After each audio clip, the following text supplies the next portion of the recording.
mahalla raisi oldiga kelib, o'zini nochordan olib nochorga soldi va moddiy yordam so'radi.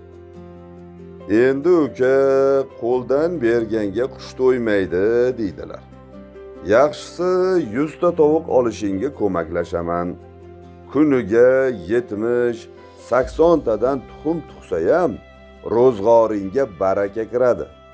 Sotib pul topasan. Axir tovuq 7 xazinaning biri deydilar.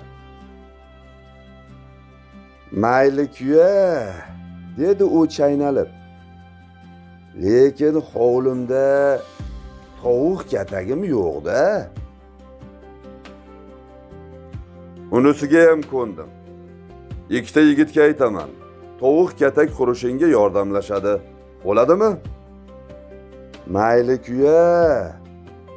Endi bir tovuqqa ham suv kerak, ham don kerak deganlaridek 100 ta tovuqni qanday boqaman?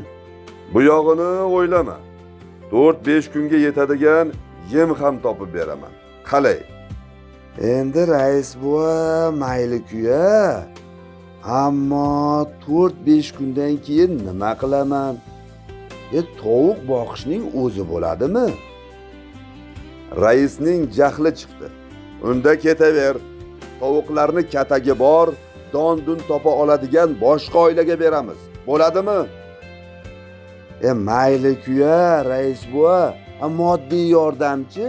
Moddiy yordam nima bo'ladi? Moddiy yordam senga to'g'ri kelmaydi. So'r g'altagingni.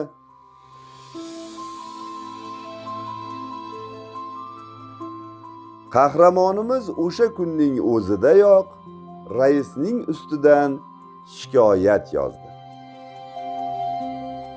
Xulosa o'zimizdan azizlar.